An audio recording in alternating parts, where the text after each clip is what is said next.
So good morning. So good morning once again, and welcome to another video tutorial of osteoporosis, part second. Okay. So last video we discussed. In last video we basically discussed about the introduction of the osteoporosis, that how it was basically causing damage to our cells, and there we looked at bone remodeling. The basic thing we discussed was the bone remodeling that was basically happening in our osteocyte cells. There were two type of cells present over there. One was osteoclast and one was osteoblast cells. So osteoclast cells was responsible for the formation, reabsorption of the bone, and osteoblast cells were responsible for the bone formation. Okay. And I also told that the bone remodeling was concerned with the concentration of calcium into our blood serum. So now we have to discuss that if the calcium level is high into our blood serum, so what will happen into our body, or if the calcium level is low into our blood serum, then what will happen into our body. Okay, so we have to discuss about this, that a high calcium level and low calcium level. So let's start today's topic.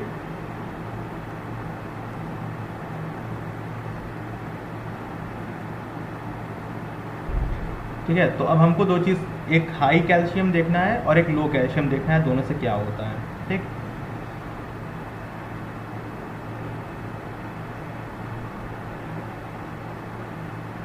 एक हो गया high serum calcium, ठीक, और एक हो गया हमारा लो serum calcium. ठीक है, ये दो चीज़ हो गई. उससे पहले हम यहाँ बीच में एक चीज़ बना देते हैं.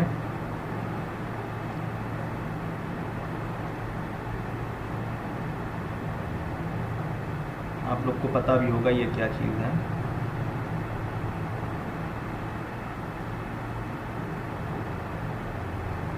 ठीक है, ये बना दिया.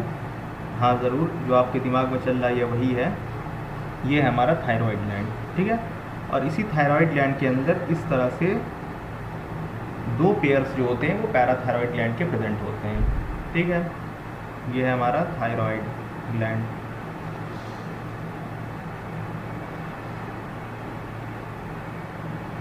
और ये है पैराथायराइड ग्लैंड. ठीक, ये थायराइड हो गया, पैराथायराइड ग्लैंड हो गया, क्योंकि इसी से कंसर्न है. ठीक, अब हम हाई कैल्शियम सीरम और लो कैल्शियम सीरम के बारे में बात कर रहे थे.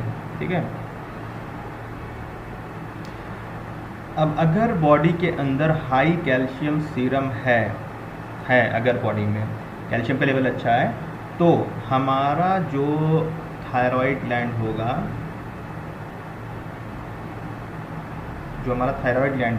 ठीक है, वो क्या प्रोड्यूस करेगा, वो प्रोड्यूस करेगा कैल्सीटोनिन. ठीक है, वो प्रोड्यूस करता है calcitonin.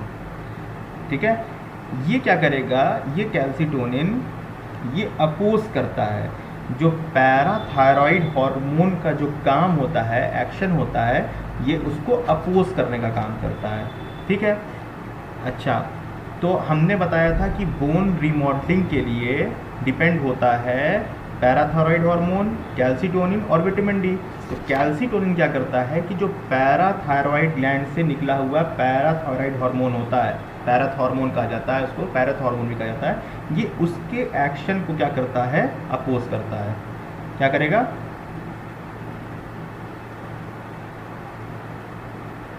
Opposes the action of parathormone, parathyroid से निकला हुआ हार्मोन इसके एक्शन को अपोज करेगा. जब इसके अब एक्शन को ये अपोज करेगा तो क्या होगा, बोन फॉर्मेशन जो हमारे बॉडी में होगी वो सही से होगी और अच्छे तरीके से होगी. तो कह सकते हैं हम लोग क्या होगा, प्रमोट्स बोन फॉर्मेशन.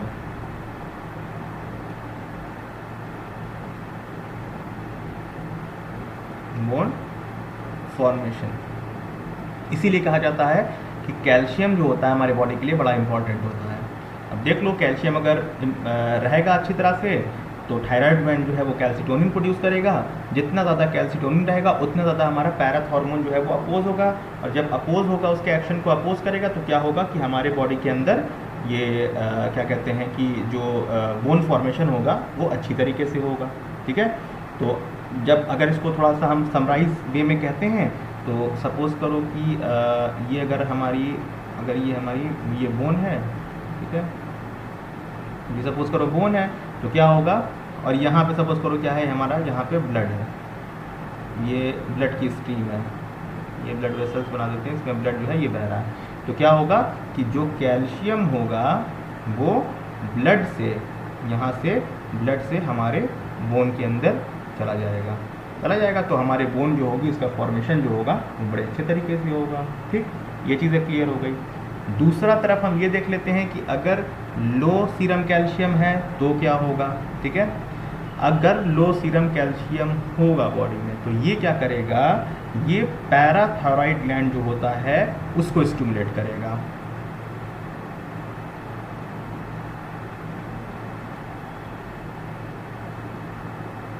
ये क्या करेगा, पैराथायरॉइड ग्लैंड है इसको स्टिमुलेट करेगा। अब पैराथायरॉइड ग्लैंड को जब स्टिमुलेट करेगा तो पैराथायरॉइड ग्लैंड क्या करेगा, पैराथायरॉइड ग्लैंड प्रोड्यूस करेगा पीटीएच हार्मोन, पैरथ हार्मोन, तो कहते हैं पैरथ हार्मोन। ये क्या करेगा, पैरथ हार्मोन को प्रोड्यूस करेगा। ठीक है, अब पैराथायरॉइड ग्लैंड क्या है, ये पैराथायरॉइड ग्लैंड, तो ये हो गया या फिर ये हो गया, सारे ही हैं पैराथायरॉइड, ये वाला भी है, ये वाला भी है। ठीक, तो ये पैरथ हार्मोन को प्रोड्यूस करेगा। अब पैरथ हार्मोन क्या करेगा, पैरथ हार्मोन जैसे हमने पहले बताया था ये बोन रीएब्जॉर्प्शन को इंक्रीज करेगा, इंक्रीज बोन रीएब्जॉर्प्शन।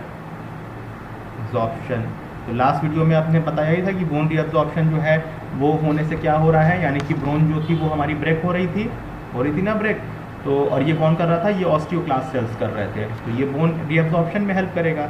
अब जब बोन रीएब्जॉर्ब होगी हमारे बॉडी में ज़्यादा, तो अब इसमें क्या होगा, इसमें जस्ट उल्टा होगा, ये हमारी बोन हो गई, ठीक है, ये बोन हो गई, और ये हो गया हमारा ब्लड स्ट्रीम, ये ब्लड वेसल्स हो गई। तो अब की बार क्या होगा, अब की बार यहाँ से जो कैल्शियम होगा वो क्या हो जाएगा, वो चला जाएगा हमारे ब्लड स्ट्रीम के अंदर, रिलीज कर देगा, यहाँ से कैल्शियम को रिलीज कर देगा ब्लड के अंदर, तो जैसे इसका अपोजिट हो जा रहा है। ठीक है, ये हो जा रहा है। ठीक है, तो ये इतनी चीज़ समझ में आई होगी। ठीक है, अब इसके अंदर नेक्स्ट हमको जो हमारा मतलब कि ये जो हमने बताया कि ये जो दो चीज़ें हो रही थी, हाई और लो सीरम कैल्शियम हो रहा था, इन्हीं के बीच में जब बैलेंस होता है, इन्हीं के बीच में जब बैलेंस मतलब होता है तो इससे बोन पीक मास का फॉर्मेशन होता है। ठीक है, तो वो भी देख लेते हैं, हम इसी में देख लेते हैं। अब इसको हटा देते हैं यहाँ से, इसकी ज़रूरत नहीं है।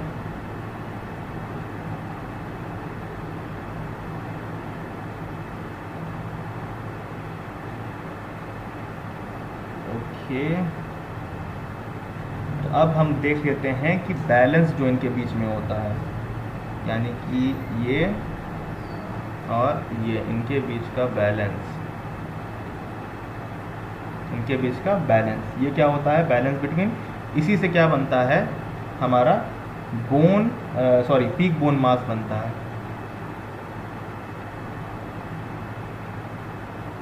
पीक बोन मास बनता है।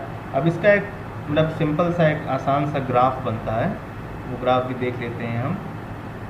एक्स और वाई एक्सिस पे ही इसको इस तरह से बनाया जाता है। ठीक है,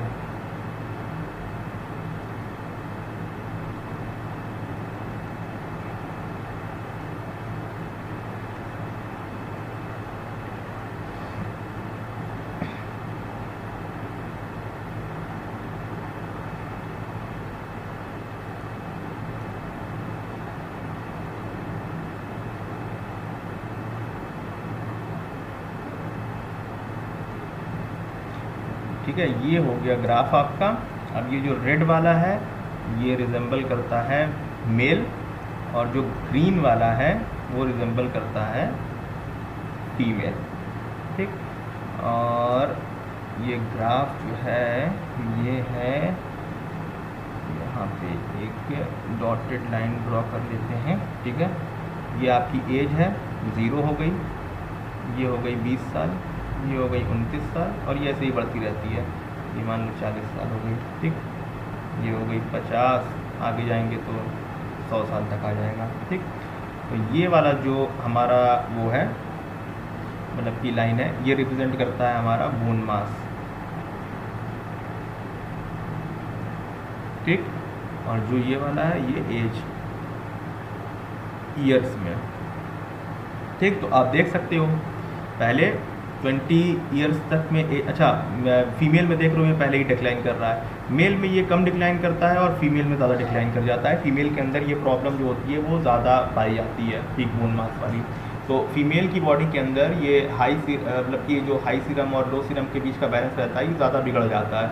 इसकी वजह से फीमेल में हमेशा जो पीक बोन मास होता है वो मेल के कंपैरिजन में कम होता है और जल्दी डिक्लाइन भी करता है एज के साथ साथ। एज के साथ साथ तो बहुत सारे कॉम्प्लिकेशंस होते हैं, खैर ये तो बहुत छोटी सी बात है, ठीक है। तो ये हो गया, अब आगे बढ़ते हैं, ठीक।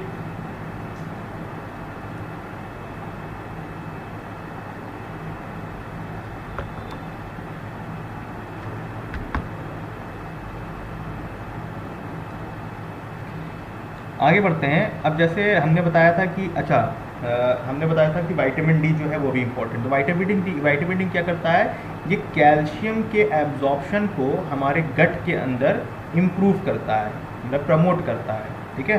तो विटामिन डी क्या करता है, विटामिन डी क्या करता है, ये करता है promotes calcium absorption in gut.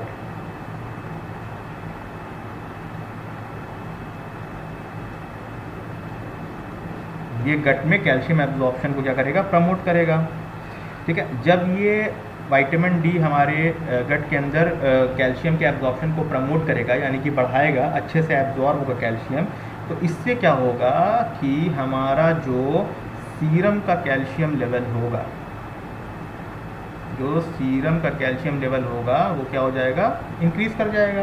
Improve हो रहा है तो इंक्रीज़ करेगा।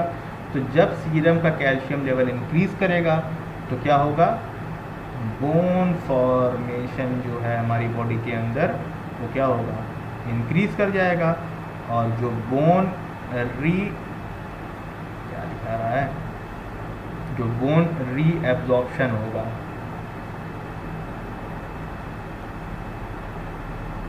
जो बोन रीएब्जॉर्प्शन होगा वो क्या हो जाएगा, डिक्रीज हो जाएगा, ठीक। सिंपल सी चीज़ है, ये हो गया। अब जैसे कि फैक्टर्स होते हैं, बहुत सारे फैक्टर्स होते हैं जो कि डिपेंड करते हैं बॉडी के अंदर, जो बॉडी के अंदर तमाम तरह के कॉज करवाते हैं। तो फैक्टर्स कौन कौन से होते हैं वो भी एक बार देख लेते हैं, ठीक है। तो फैक्टर्स के अंदर आपका आ गया जेनेटिक्स, पहला फैक्टर जेनेटिक्स रिस्पॉन्सिबल होता है, ठीक है।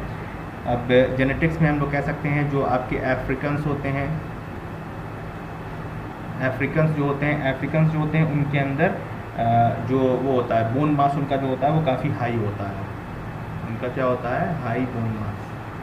देखा ही होगा जो अफ्रीकन्स वगैरह होते हैं बहुत हट्टे कट्टे होते हैं, मोटे तगड़े, काफ़ी मस्कुलर होते हैं, बहुत हेल्दी होते हैं, ठीक।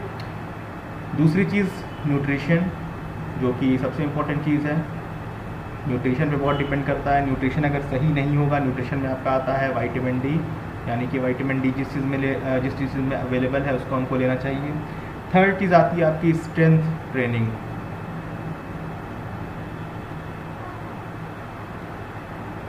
स्ट्रेंथ ट्रेनिंग यानी कि मतलब कि सिंपली अगर आप लोग वर्कआउट करते हैं पर डे पे तो उससे हमारे जो बोन मास रहते हैं वो इम्प्रूव होते हैं। चौथी चीज़ आती है आपके हार्मोन्स।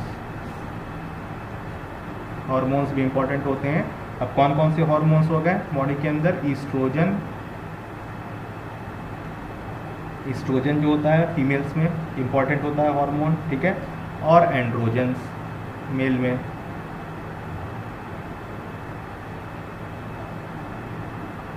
ठीक है। ये दोनों हार्मोन जो होते हैं ईस्ट्रोजन और एंड्रोजन, ये दोनों हार्मोन क्या करते हैं, बोन रीएब्जॉर्प्शन को इनहिबिट करते हैं, इनहिबिट्स बोन रीअब्जॉर्प्शन।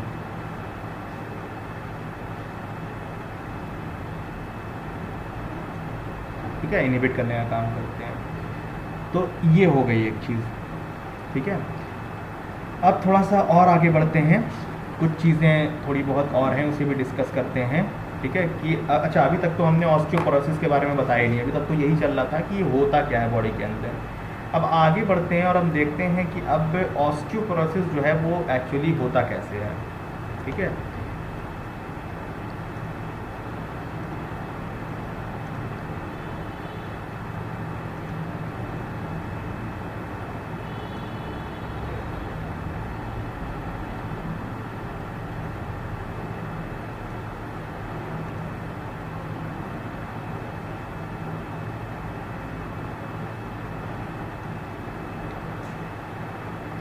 ठीक है।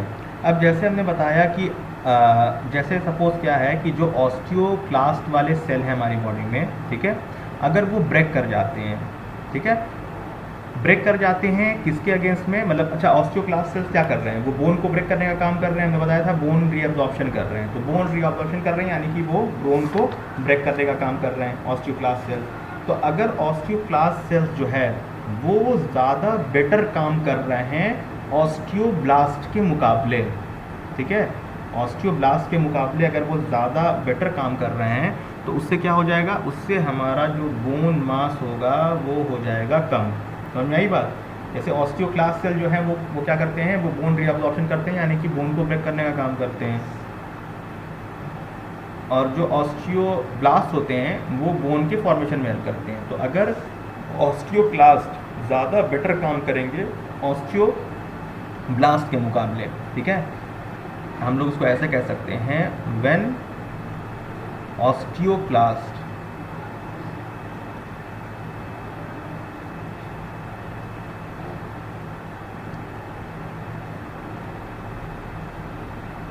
break bone more faster than osteoblast.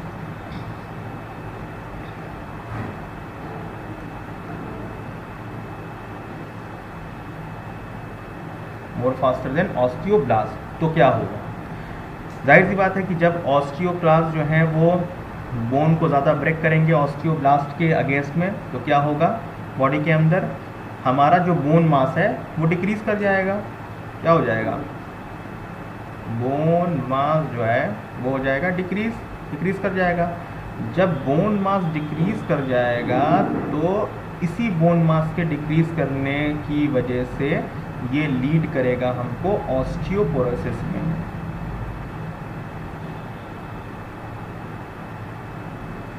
पोरोसिस में लीड करेगा। समझ में आई बात। अब इसी वजह से, क्योंकि यहाँ पे ऑस्टियोब्लास्ट और ऑस्टियोक्लास्ट का एक खास रोल था, इसीलिए हमने पहले ऑस्टियोक्लास्ट और ऑस्टियोब्लास्ट के बारे में बताया। तो हमने बताया था कि ऑस्टियोक्लास्ट जो होते हैं वो बोन को ब्रेक करने का काम करते हैं, क्या करते हैं, रीअब्जॉर्प्शन, और ऑस्टियोब्लास्ट जो है वो क्या करते हैं, ये फॉर्मेशन का काम करते हैं, नई बोन्स के फॉर्मेशन का। तो अगर ऑस्टियोक्लास्ट सेल्स जो है वो ज़्यादा तेज़ी से बोन को अगर ब्रेक कर रहे हैं और ऑस्टियोब्लास्ट जो है वो कम फॉर्म कर रहे हैं, तो इससे क्या होगा, बोन मास जो है वो डिक्रीज़ कर जाएगा। जब बोन मास हमारा डिक्रीज़ कर जाएगा तो उससे क्या हो जाएगा, हमारी बोन के अंदर ऑस्टियोपोरोसिस हो जाएगा। ठीक है। अब ऑस्टियोपोरोसिस के अंदर जैसे कि अगर हम लोग देखते हैं कि जैसे होता कैसे है, तो जैसे कि ये हमारा एक हम टिश्यू बनाते हैं यहाँ पे, ठीक है, एक टिश्यू के थ्रू हम बताते हैं कि ऑस्टियोपोरोसिस के अंदर ऐसे होता क्या है। हालांकि ये टिश्यू माइक्रोस्कोप में ज़्यादा बेटर दिखाई देगा, पर यहाँ पे भी बना के एक्सप्लेन किया जा सकता है।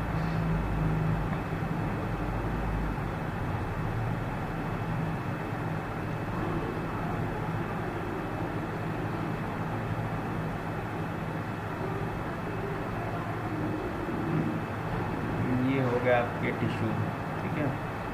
इसी तरह से यहाँ पे बना लेते हैं, सेम एज इट इज।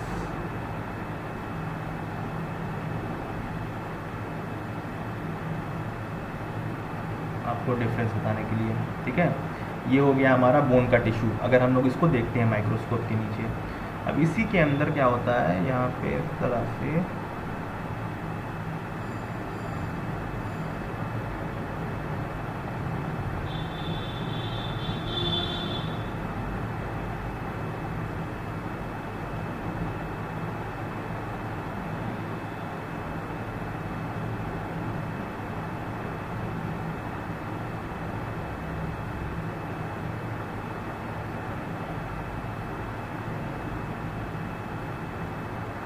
कि जब सेल्स अगर हम लोग देखेंगे सपोज करो माइक्रोस्कोप वगैरह में, तो ये सेल्स ऐसे ही दिखाई देते हैं समवॉट, उतना बेटर तो नहीं पर ऐसे ही दिखाई देते हैं सेल्स, ठीक है। इसके अंदर ऐसे ऐसे इस तरह से ये बोन सेल्स वगैरह हो गए।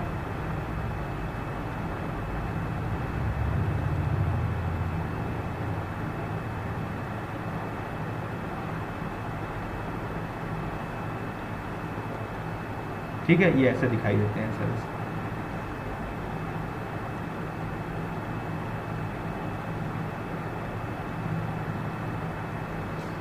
इस तरह से, ठीक है। तो इस तरह की कंडीशन जो होती है इसको कहते हैं हम लोग क्या, इसको कहते हैं हम लोग ऑस्टियोपोरोसिस। ये कंडीशन जो है ऑस्टियोपोरोसिस है, ठीक है। इसमें क्या होता है, ऑस्टियोपोरोसिस के अंदर जो नॉर्मल सेल्स होते हैं उनका नॉर्मल मिनरलाइजेशन होता है। सेल्स जो है वो नॉर्मल हैं, नॉर्मल सेल्स हैं एंड नॉर्मल इनके अंदर मिनरलाइजेशन भी हो रहा है,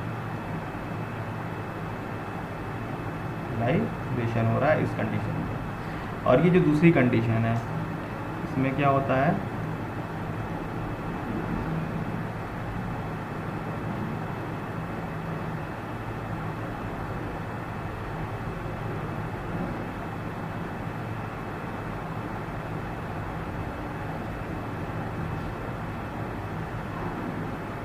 ये दूसरी कंडीशन है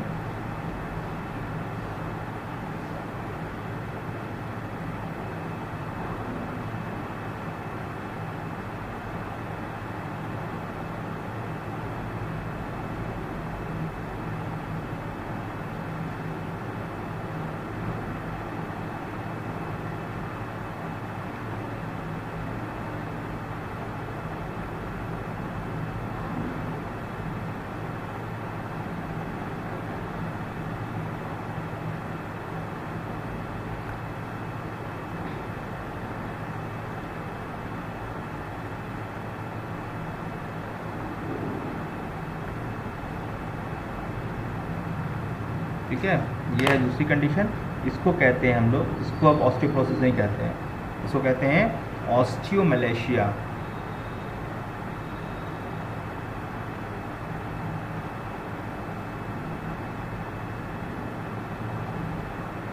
ऑस्टियोमलेशिया है। अब इसमें क्या है, इसके अंदर मिनरलाइजेशन जो है उसका लैक हो गया है,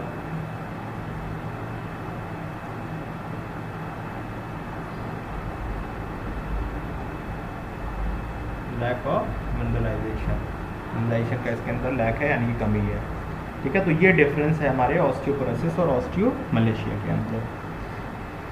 अब ये तो खैर मतलब हो गया क्लियर।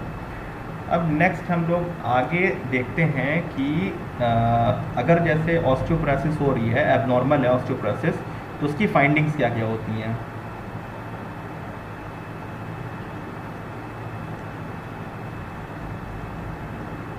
ऑस्टियोपोरोसिस एबनॉर्मल फाइंडिंग्स,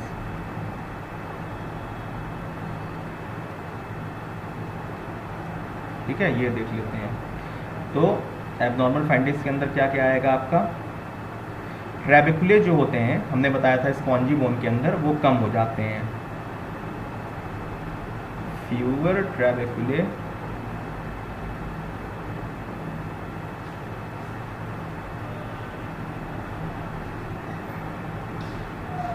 इन स्पॉन्जी बोन्स।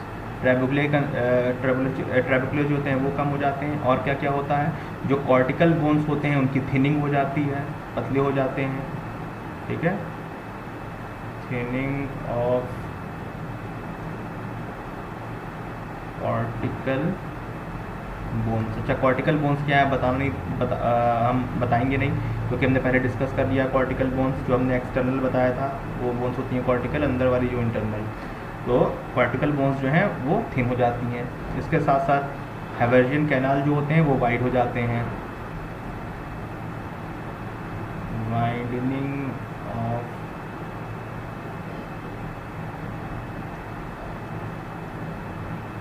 हैवर्जियन कैनाल्स, ठीक है। इन सारों चीज़ों की वजह से क्या होता है कि, अच्छा, इन सारी चीज़ों की वजह से क्या होता है, जब ये सारी चीज़ें बॉडी के अंदर होती हैं तो इनसे क्या होगा, बोन जो होती है वो चेंज होती है। बोन जो होगी ऑब्वियसली वो क्या होगी, चेंज होगी।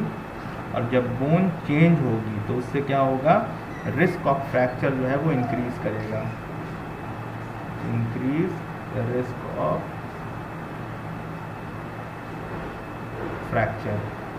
ठीक है, जब फ्रैक्चर मतलब कि फ्रैक्चर का जो रिस्क जो है जब इनकी वजह से क्या होगा, इंक्रीज होगा, तो हमारे बोन के अंदर क्या हो जाएगी, फ्रेजिलिटी। बोन के अंदर क्या हो जाएगी, फ्रेजिलिटी, या फिर इसी को हम लोग क्या बोलते हैं, पैथोलॉजिक फ्रैक्चर।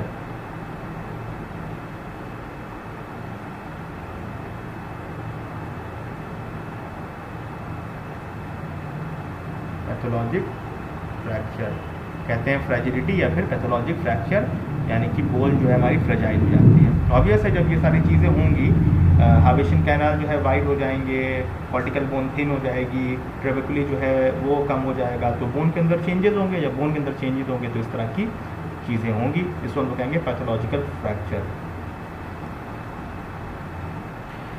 अब बॉडी के अंदर जैसे डिफरेंट तरह की बोन्स होती हैं, ठीक है, तो बोन्स जो हमारे वर्टिब्रा की बोन्स, ठीक है, शोल्डर की बोन, कंधे की बोन, ठीक है, शोल्डर ब्लेड्स कह सकते हैं इसको, ठीक है, रिब्स की बोन, ये चेस्ट वाली जो बोन होती है, इन सब के अंदर इन तीनों जगह पे खास करके होती है हमारी कौन सी बोन, स्पॉन्जी बोन।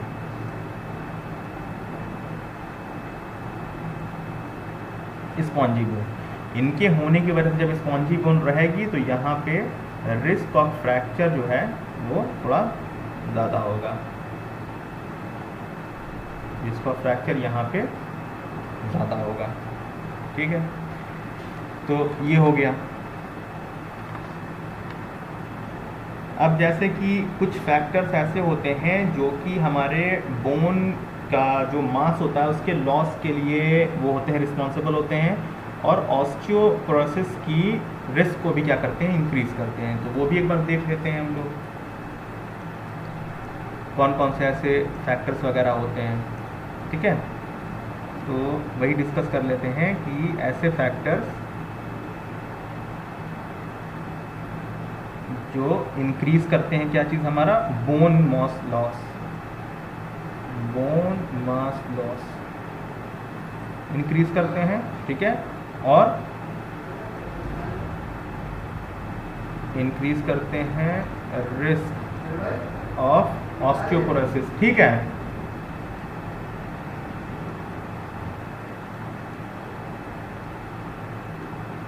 ठीक है, ऑस्टियोपोरोसिस का जो रिस्क है वो भी इंक्रीज करते हैं। अब इसमें क्या क्या आता है,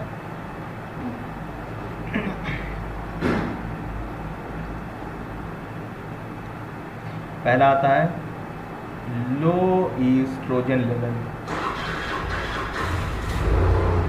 पहला आता है लो ईस्ट्रोजन लेवल आफ्टर मेनोपॉज।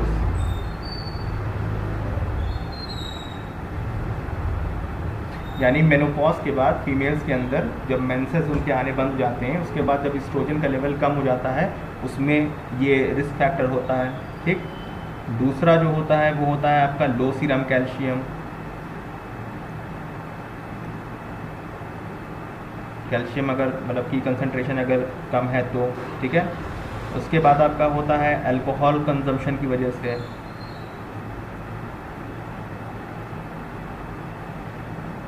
अगर अल्कोहल कंज्यूम कर रहा है कोई तो उस कंडीशन में होगा। ठीक, स्मोकिंग की वजह से, स्मोकिंग की वजह से भी होता है, या फिर हम लोग किसी ड्रग्स पे चल रहे हों। ठीक है, ड्रग्स में जैसे मान लो ग्लूकोकॉर्टिकॉइड्स, ग्लूकोकॉर्टिकॉइड्स ले रहे हैं। ग्लूकोकॉर्टिकॉइड्स क्या करता है, ये भी कैल्शियम के रीअब्जॉर्प्शन को गट के थ्रू डिक्रीज करता है, डिक्रीज करता है कैल्शियम एब्जॉर्प्शन फ्रॉम गट। ठीक है, इसके अलावा हेपरिन, अगर हेपरिन ड्रग है उसकी वजह से भी होता है। इसके अलावा लीवोथायरॉक्सिन, अगर ये एन है, लीवोथायरॉक्सिन, अगर ये सारे ड्रग पे अगर हम लोग चल रहे हैं तो इससे चांसेस होगी हमारे ये बोन मास के लॉस के लिए। ठीक है, अब अगर देखते हैं कि ऑस्टियोपोरोसिस का भी रिस्क अगर देख लेते हैं, ये तो बोन, इससे क्या हो रहा है, इससे जो बोन मास है वो हमारा कम हो रहा है। ऑस्टियोपोरोसिस की अगर बात करते हैं तो इसमें क्या क्या आ जाएगा आपका, इसमें आ जाएगा आपका फिजिकल इनएक्टिविटी, सबसे इम्पोर्टेंट चीज़। अगर हम फिजिकली इनएक्टिव हैं, ज़्यादा चल नहीं रहे हैं, दौड़ भाग नहीं रहे हैं, ठीक है, तो इससे क्या होता है कि फिजिकल इनएक्टिविटी की वजह से हमारे बॉडी के अंदर हो सकता है जैसे कि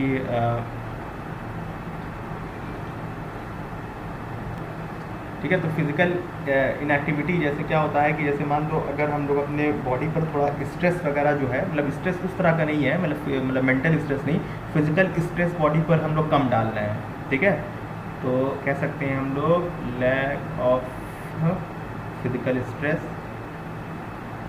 अच्छा, ऐसे कौन लोग होते हैं जिनकी बॉडी के ऊपर फिजिकल स्ट्रेस जो है वो कम पड़ता है ऐसे नॉर्मल कंडीशन में, ओल्ड एजेस में नहीं।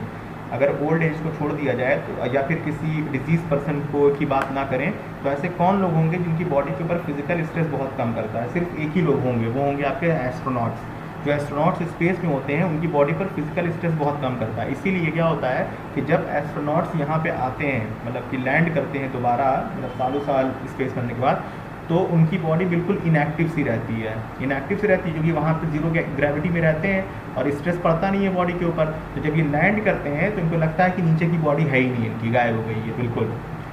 तो इसको कहते हैं लैक ऑफ फिजिकल स्ट्रेस। तो जैसे कि अगर फिजिकल स्ट्रेस जो है मान लो अगर बॉडी के अंदर कम हो रहा है, तो इससे क्या होता है कि बोन का जो डिपोजिशन होता है वो डिक्रीज करेगा।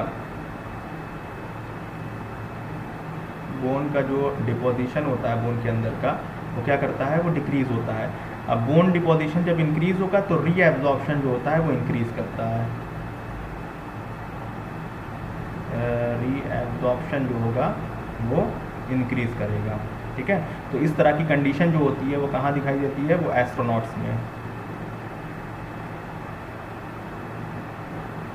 एस्ट्रोनॉट्स के अंदर ये दिखाई देती है क्योंकि एस्ट्रोनॉट जो रहते हैं जब सालों साल स्पेस में रहते हैं तो उनके अंदर क्या होता है, बोन डिपोजिशन जो है वो कम हो जाता है क्योंकि फिजिकल स्ट्रेस पड़ नहीं रहा है, दौड़ भाग तो रहते नहीं है, दौड़ते भागते तो है नहीं वहाँ पे, ऐसे ही रहते हैं, होता है दौड़ते भागते हैं लेकिन कम दौड़ते भागते हैं। तो ये होता है। ठीक है, अब थोड़ी सी और चीज़ें बची हुई हैं, मतलब ये तो हो गया कि ऑस्टियोपोरोसिस क्यों हो रहा है, क्या रिस्क है, कैसे कैसे हो रहा है। कुछ चीज़ें और बची हुई हैं जैसे कि बहुत सारे डिजीज़ होते हैं और ऑस्टियोपोरोसिस के टाइप्स होते हैं, पोस्ट मेनोपॉजल हो गया, सेनाइल हो गया, तो उनको भी हम नेक्स्ट वीडियो में थोड़ा सा डिस्कस कर लेते हैं कि ये क्या चीज़ होते हैं। इस तरह से आपका ऑस्टियोपोरोसिस टॉपिक जो है वो खत्म हो जाएगा। Okay, so stay tuned for another video and thank you, have a nice day.